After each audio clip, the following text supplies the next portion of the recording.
Mummy जी, 10 बजने को आए हैं, आप नाश्ता क्यों नहीं कर रही है?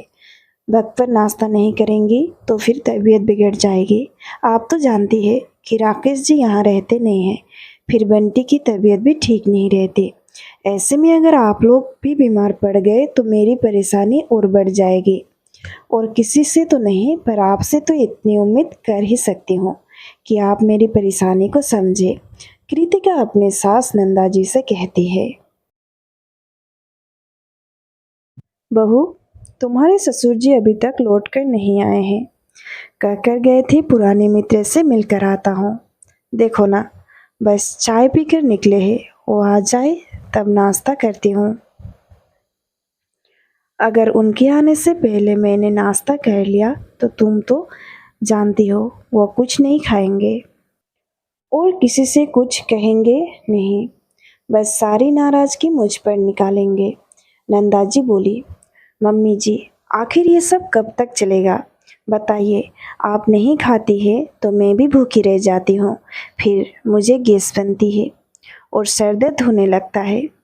राकेश जी मुझ पर नाराज होते हैं कि समय पर तुम खाती नहीं हो, बीमार पड़ती हो और दवाइयाँ का खर्चा बढ़ाती हो। पापा जी का ये नया नहीं है। अगर आप शुरू से अपना ध्यान रखती तो उनकी ये आदत आज इतनी पुरानी नहीं होती। कृतिका बोली। नंदा जी के आंखों से आंसू आ गए। वो बोली, बहू, हर औरत का दर्द मिलता जुलता ही है, बस चेहरे और रिश्ते का नाम बदल जाता है। वो तो अच्छा हुआ मेरा बेटा बाहर रहता था, तभी अपने पिता के कुछ लक्षणों से अनभिज्ञ रहा। तुम्हारे ससुर जी कम से कम बेटे बहू के कारण कुछ तो लिहाज करते हैं, वरना अगर मैं उनके बिना चाय क्या पी लूँ तो उसमें भी उनकी इज्जत घट जाती है। कृतिका सोचने लगी। मैंने अपना दर्द सास को सुनाया तो उनकी आंखों में आंसू आ गए। वो बोली, मम्मी जी, आखिर पापा जी की ऐसी सोच क्यों है? नंदा जी बोली, बच्चे आखिर वही सीखते हैं जो अपने माता पिता को करता देखते हैं। मेरे सास ससुर भी ऐसे ही थे। ससुर जी अगर बोलकर नहीं गए हैं और खुदा ना खास्ता वो दिन भर नहीं आए तो मेरी सास दिन भर भूखी रहती थी। अपने ही घर में कैदियों की तरह समय काटते देखा है मैंने उन्हें। ईश्वर का आभार प्रकट करती हूँ कि मेरे बेटे में ये अवगुण नहीं आए। वो औरतों की इज्जत करता है।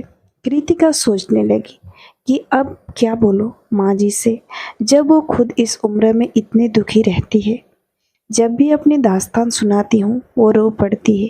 यही सब सोचते हुए उसने चाय बनाई, खुद भी पी और जबरदस्ती नंदा जी को भी पिलाई। जैसे ही वो चाय की ट्रे ले रसोई की ओर जा रही थी, तभी उधर से उसके ससुर गजेंद्र बाबू बाहर से लौट कर आए। कृतिका ने झट से अपना दुपट्टा सर पर रखा। गजेंद्र बाबू की नज़र चाय की कप पर पड़ी। वो बोले, बहू, राकेश जग गया क्या? कृतिका अपनी नज़रें नीचे करके बोली, हाँ पापा जी, वो तो बैडमिंटन खेलने के लिए गए हैं। अच्छा, तो कोई मेहमान आया था जिसके लिए चाय बनाई थी? कृतिका बोली, नहीं पापा जी, ये चाय तो हमने पी है। गजेंद्र बाबू ने नंदा जी की तरफ देखा और बोले, नए जमाने में अगर ढलना था तो पुराने जमाने में जन्म क्यों ले, और चाय ही क्यों, खाना भी खा लिया होता। मैं रहूं या ना रहूं, तुम्हें क्या फर्क पड़ता है? इतना कहते हुए वो कमरे में चले गए। कृतिका आश्चर्य से अपने ससुर को देखती रही। नंदा जी भय से भरा हुआ चेहरा लेकर उनके पीछे पीछे आ गई। तभी उधर से कृतिका का बेटा रवि आया और बोला, मम्मी, दादाजी बात बात पर दादी से नाराज क्यों होते हैं? और जब उन्हें कुछ चाहिए होता है तो दादी से क्यों नहीं कहते? कृतिका ने बच्चे को बहलाकर बाहर भेज दिया। थोड़ी देर बाद नंदा जी बाहर आई और बोली, बहू, कहा था ना तुमसे मुझे कुछ मत दो, अब देख लो वो नाराज बैठे रहेंगे। कृतिका बोली, मम्मी जी, आप परेशान मत हो, आज ये भी घर में ही है, बस आते ही होंगे। मैं इनसे कहूँगी कि पापा जी से बात करें, आखिर ये कब तक चलेगा? नंदा जी बोली, कोई फायदा नहीं बहू, तुम्हारे आने से पहले जब ये गुस्सा होते थे सीधे मुंह बात तक नहीं करते थे, बस नौकरों से संदेश भिजवा देते थे। तब तो सिर्फ दीवारों को देख देख मेरा वक्त कटता था। इतना बोलते बोलते नंदा जी अपने आंचल से आंसुओं को पोंछते हुए आंगन में जाकर बैठ गई। करीब 11 बजे राकेश लौट कर आया। वो आते ही बोला, कृतिका बहुत जोरों की भूख लगी है, मेरा नाश्ता लगा दो। और माँ आंगन में क्यों बैठी है? क्या माँ ने नाश्ता खा लिया? कृतिका ने पूरी बात राकेश को बताई। राकेश पहले माँ के पास गया और बोला, माँ, मैं बचपन में भी आपको ऐसे ही छुपकर आंसू बहाते देखता था। बाबूजी के डर से कभी पूछने की हिम्मत नहीं हुई, पर अब मैं बड़ा हो गया हूँ। आप अपनी तकलीफ मुझसे साझा कर सकती है माँ। बेटे के इतना कहते ही माँ बच्चों की तरह फपक कर रोने लगी। कृतिका आई और सास को हौसला देते हुए बोली, मम्मी जी, आप इस तरह से हिम्मत हार जाएंगी तो मुझे कौन हिम्मत देगा? राकेश से रहा नहीं गया। वो बोला, माँ, मैं आपसे वादा करता हूँ ये आखिरी बार होगा जब आप बाबूजी की वजह से आंसू बहा रही है। कृतिका, बहुत दिन सबने अलग अलग खाना खाया, तुम डाइनिंग टेबल पर सबका खाना लगाओ, मैं अभी आता हूँ। इतना कहकर राकेश अपने पिता के पास चला गया।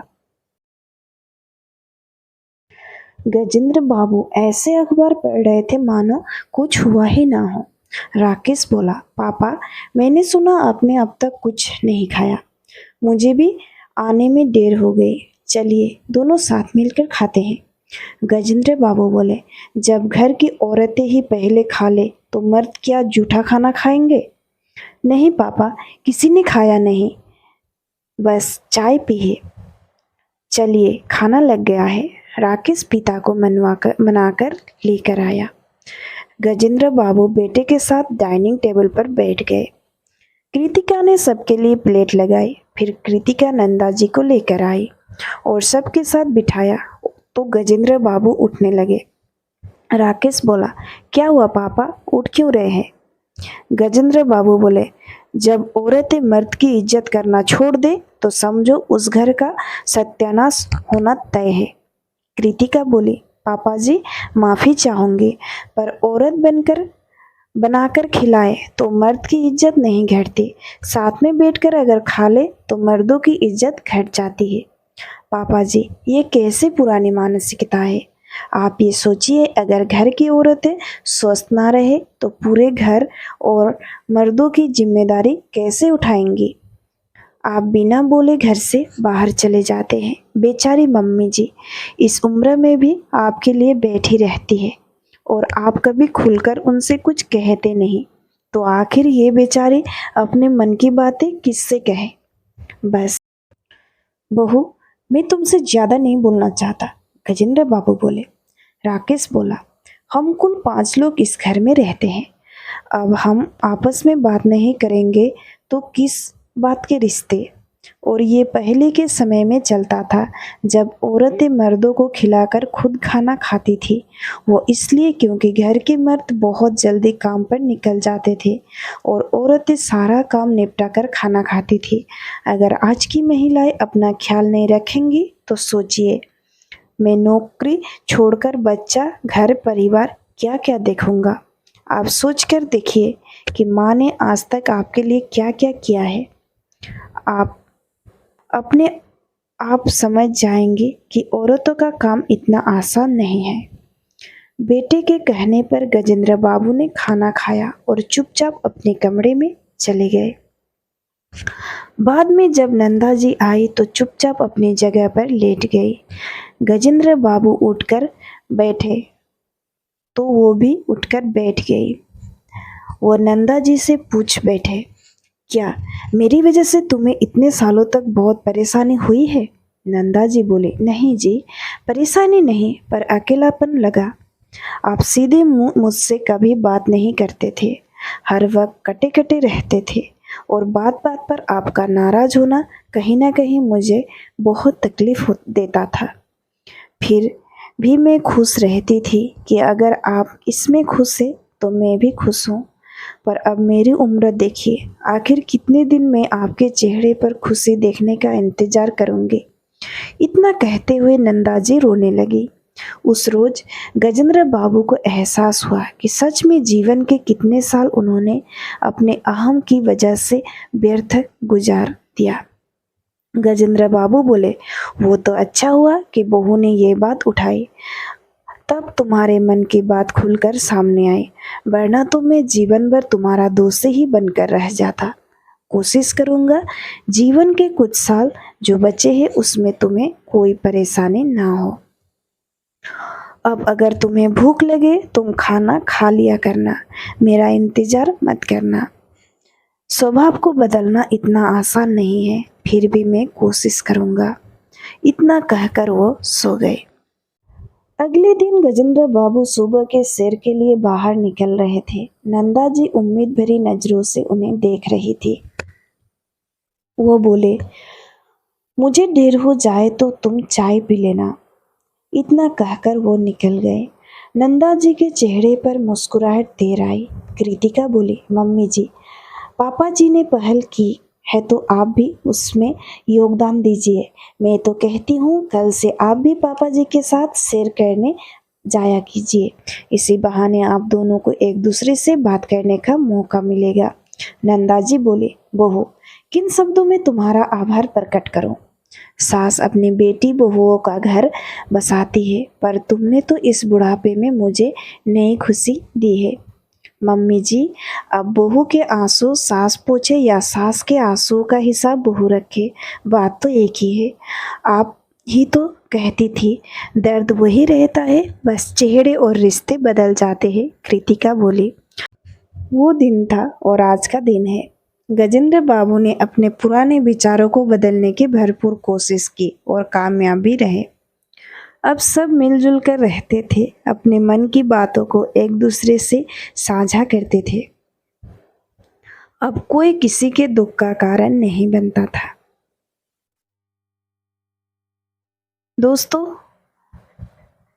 आज भी कुछ लोग ऐसे हैं जो ये मानते हैं कि औरतों का ये फर्ज है कि पहले सास ससुर और पति को खिला ले, उसके बाद ही वो खाए।